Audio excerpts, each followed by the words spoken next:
सभी को नमस्कार। अपने जगदीश जो जगदीश हैं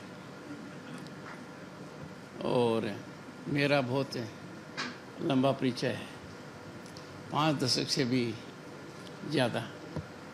दो बड़ी गलतियां कर दिया आपने। मैं मिसी धनखड़ के साथ आया हूं, वो मेरे साथ नहीं आई है।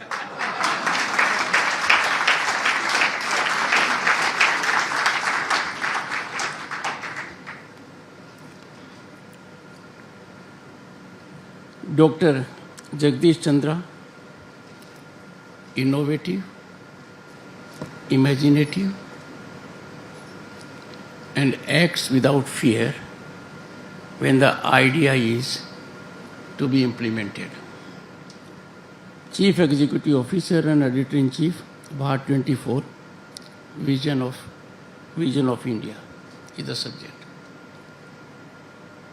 ये पड़ाव इनका न तो अंतिम पड़ाव है और न इस क्षेत्र में पहला पड़ाव है, पर जितने पड़ाव आए हैं, 2 बातें रिमार्केबल रही हैं। एग्जिट और एंट्री दोनों धमाकेदार रही हैं। As a matter of fact एक तरीके से बैटन हेल्डिंग हुई है। विकसित भारत 2047 मित्रों, vision of new India 2.0 contemporaneous relevance का है, सामयिक विषय है, सबकी उत्सुकता है। और ये मेरा सौभाग्य है कि मैं आपके संस्थान के माध्यम से मेरे विचार व्यक्त कर पाऊंगा। विकसित भारत अब सपना नहीं है, विकसित भारत लक्ष्य है और चुनौतीपूर्ण लक्ष्य है, और ये लक्ष्य हम हासिल कर कर रहेंगे, ये हमारा संकल्प है। और सोचिए क्यों नहीं, अतीत में हमारा इतिहास देखिए। प्राचीन काल में भारत विश्व गुरु था। नालंदा, तक्षशिला, मिथिला, वल्लभी कैसे विश्वविद्यालय थे। दुनिया भर के लोग आते थे, ज्ञान प्राप्त करते थे और ज्ञान छोड़ते भी थे। ये भारत में हुआ। बहुत बड़ा कालखंड था जिसमें भारत दुनिया की अर्थव्यवस्था का सिरमौर था। दुनिया की अर्थव्यवस्था में हमारा 1/3 हिस्सा था, फिर 1/4 हुआ। बीच में हम रास्ता भूल गए, अब वापस रास्ते पर आ गए। हमारी विरासत देखिए, 5000 साल का इतिहास, सांस्कृतिक विरासत। संस्कृति की जड़ें मजबूत हैं। वेद, उपनिषद, पुराण जैसे अमूल्य ज्ञान ग्रंथ हैं। रामचरितमानस, महाभारत जैसे महाकाव्य मानवता का जीवन का मार्ग प्रशस्त करते हैं। और आज जब हम देखते हैं तो भगवत गीता 18 अध्याय जीवन दर्शन प्राप्त होता है। ये सब हमारे देश में हुआ है। इसलिए हमारे मन मस्तिष्क पर छाया हुआ है कि 2047 में भारत निश्चित रूप से विकसित राष्ट्र बने। और आवश्यकता है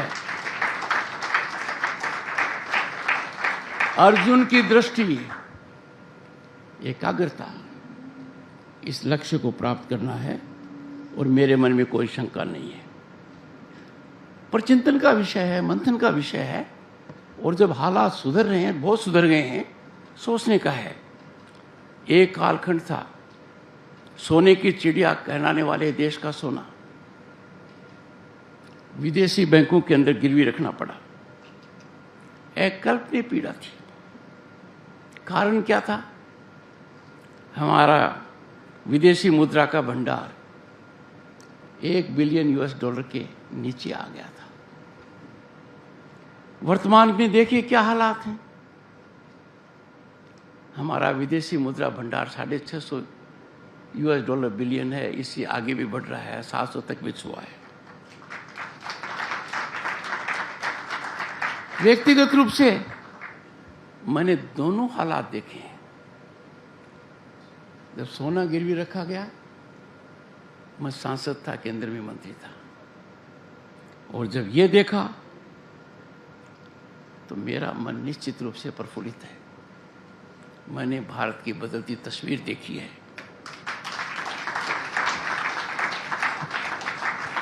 इसका कायाकल्प देखा है। हमारी अर्थव्यवस्था,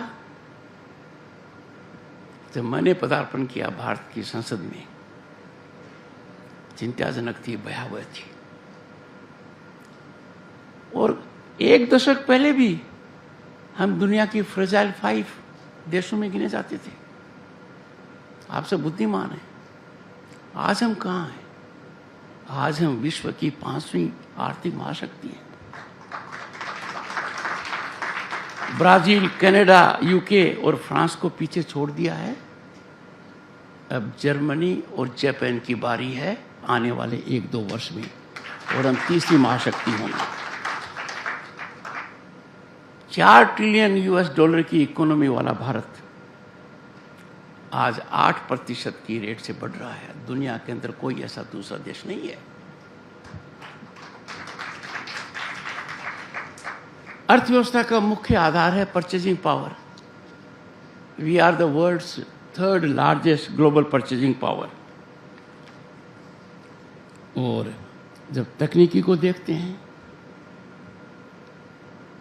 ओलंपिक छलांग लगाई है भारत ने तकनीकी के मामले में। पर कैपिटा इंटरनेट का उपयोग देखेंगे तो अमेरिका और चीन दोनों को मिला लो तो भी भारत का ज्यादा है। डिजिटल ट्रांजैक्शंस देखेंगे तो USA, UK, फ्रांस और जर्मनी को मिला लो और 4 से गुना कर दो तो भी भारत आगे है। दुनिया के 50% से ज्यादा इसमें हमारा सहयोग है। साधारण बात नहीं है। In a nation of 1.4 billion people, such kind of technological penetration, adaptation and accessibility, this reflects vision of the Prime Minister Narendra Modi.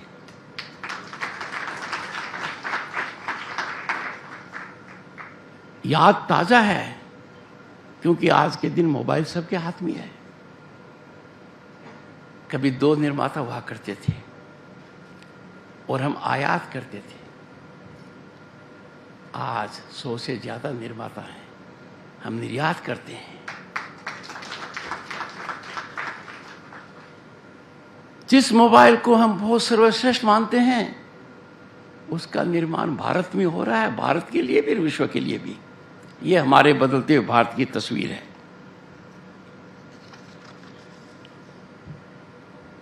आखिर ये सब संभव कैसे हुआ? एक बहुत बड़ी सोच थी, और सबसे पहली सोच थी कि गरीब की दस्तक बैंकिंग व्यवस्था में होनी चाहिए। एक कल्पनीय सोच, कम से कम समय में 50 करोड़ लोग बैंकिंग व्यवस्था से जुड़ गए। ये कोई छोटी बात नहीं है, और इसी का नतीजा है कि हमारी व्यवस्था में पारदर्शिता आई है, उत्तरदायित्व आया है। उस जमाने को हम याद करते हैं, एक प्रधानमंत्री, युवा प्रधानमंत्री की पीड़ा कि 1 रुपया भेजता हूं 10 पैसे पहुंचता है। अब 1 रुपया पहुंचता है, बिना बिचौलिए के पहुंचता है, बिना मिडलमैन के पहुंचता है, बिना किसी कट के पहुंचता है, और सीधा उसके अकाउंट में जाता है। उदाहरण स्वरूप देखिए, और मेरा मन कितना प्रसन्न होगा कि देश के 10 करोड़ से ज्यादा किसान साल में 3 बार सीधा धन प्राप्त करते हैं अपने अकाउंट में। ये सरकार की ताकत तो है ही, पर किसान की भी ताकत है कि वो रिसेप्शन के मोड में है। बुनियादी ढांचा देखिए, कैसी सड़कें थी, क्या सोचते थे। बाहर जाते थे, थोड़ा सा मन उदास होता था, कभी भारत में भी ऐसा होगा। हमारा ढांचा आज विश्व स्तरीय है। जगदीश जी बता सकते हैं, पहले जयपुर से दिल्ली कहाँ से आते थे? अलवर के माध्यम से, तब आप आईएएस में थे। उसके बाद कोटपुतली के माध्यम से, अब आप 8 लेन से जाते हैं। खैर, आप तो अक्सर हवाई जहाज से जाते हैं, और वो भी अच्छा है। उड़ान हमारी एक योजना है।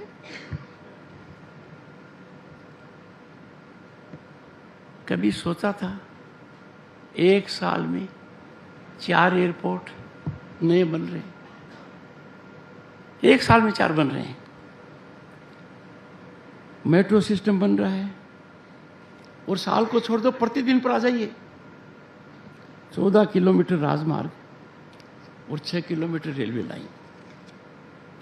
कितनी ऊर्जा देखिए। पहले सोचते थे गांव में बिजली आ गई क्या, चाहे एक घर में आओ। प्रधानमंत्री ने सोच बदला कि सब गांव में बिजली जाएगी, पर सब घर में जाएगी। पर यह बात ज्यादा दिन तक नहीं टिकी। बिजली क्यों जाए? धरती के अलावा रहने को तो हमारे पास कोई दूसरा प्लेनेट है नहीं। तो भारत अपनी संस्कृति के अनुसार जलवायु परिवर्तन में योगदान क्यों नहीं दे? तो इतना महारत काम हुआ कि इंटरनेशनल सोलर अलायंस का हेडक्वार्टर एनसीआर में है। और गांव में जाइए, खेत में जाइए, सोलर पैनल आपको दिखेंगे। We are world leaders in renewable energy. और 2030 तक, पहले लोग मेगावाट की बात, पहले तो किलोवाट की करते थे, फिर मेगावाट की करते थे, अब गीगावाट की करते हैं। रिन्यूएबल एनर्जी के अंदर हम जो हासिल करेंगे 2030 तक 500 गीगावाट। और सबसे महत्वपूर्ण, दुनिया के सिंगल डिजिट में देश हैं जो ग्रीन हाइड्रोजन पर फोकस कर रहे हैं, जिसमें 6 लाख लोगों की नौकरी की संभावना है। 8 लाख करोड़ से ज़्यादा इन्वेस्टमेंट होगा। उसके अंदर आप ये देखिए कि ग्रीन हाइड्रोजन भी हम 5 मिलियन टन तक बनाएंगे 2030 तक।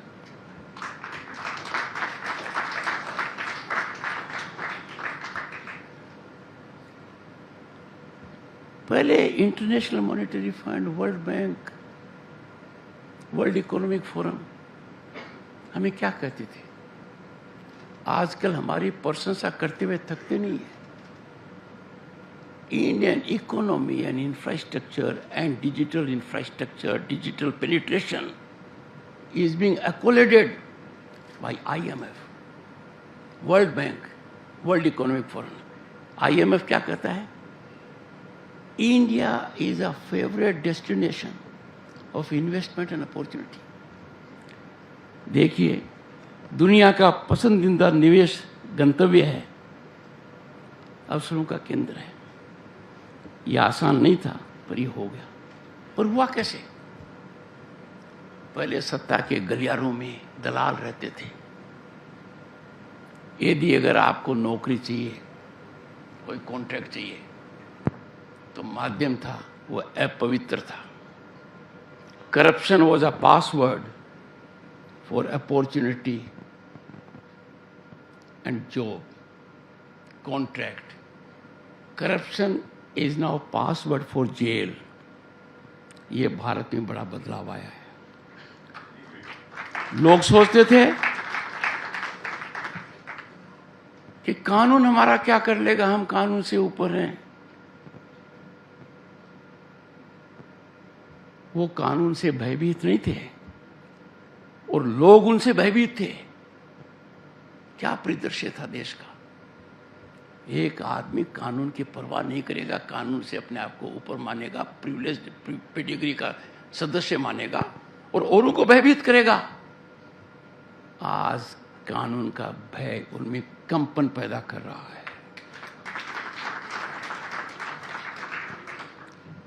Friends, our corridors, power corridors have been sanitized of corrupt elements who extra legally leveraged decision making. ये उपलब्धि आसान नहीं थी, पर यहां हो पाया है।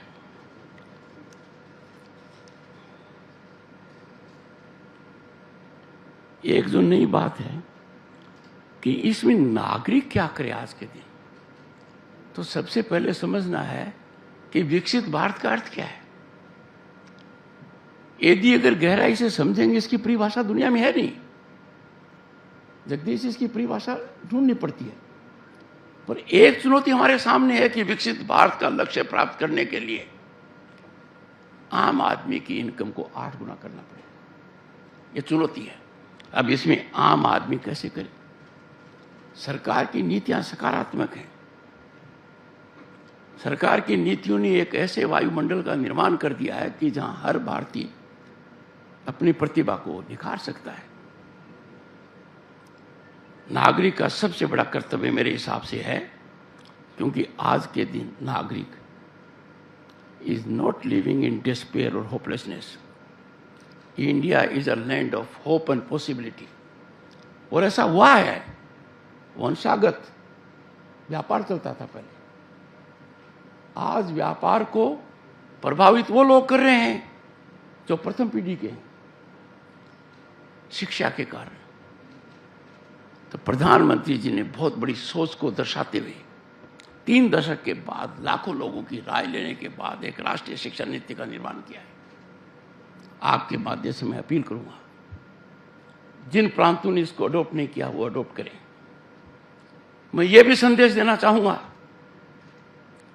कि हर संस्था का प्रिंसिपल, डायरेक्टर, वाइस चांसलर नीति का अध्ययन करे, क्योंकि यह नीति बहुत दूरदर्शिता प्रदर्शित करती है। ये डिग्री ओरिएंटेड नहीं रही है, ये स्किल ओरिएंटेड है। ये आपको एप्टीट्यूड को आगे लाने वाली नीति है। मेरी इसमें पश्चिम बंगाल के राज्यपाल की हैसियत से थोड़ी हिस्सेदारी रही है।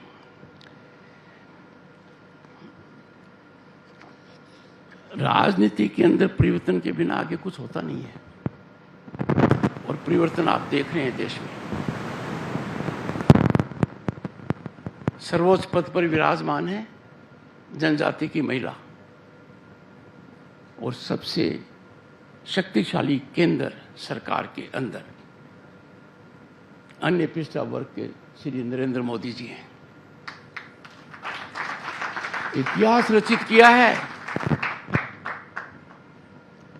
कि 6 दशक के पश्चात किसी प्रधानमंत्री को जनता ने तीसरी बार आशीर्वाद दिया है लगातार। मैं आप लोगों से यही कहूंगा, आम नागरिक से, देश में विकसित भारत के लिए बहुत बड़ा यज्ञ हो रहा है।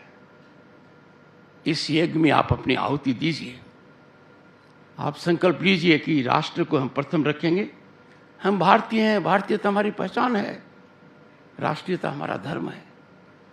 देश से ऊपर हम किसी को नहीं रखेंगे। 2 बातें कहकर समाप्त करूंगा। लोग समझते हैं कि हम संसाधनों का उपयोग कर सकते हैं क्योंकि हमारी आर्थिक ताकत है। गलत। आर्थिक ताकत आपको अधिकार नहीं देती कि संसाधनों को चाहे जैसे उपयोग करें। गैस है, पेट्रोल है, ईंधन है या अन्य कोई संसाधन है, आवश्यकता अनुसार कीजिए। Act like a trustee, don't engage in reckless exploitation. और दूसरी बात, स्वदेशी पर ध्यान दीजिए।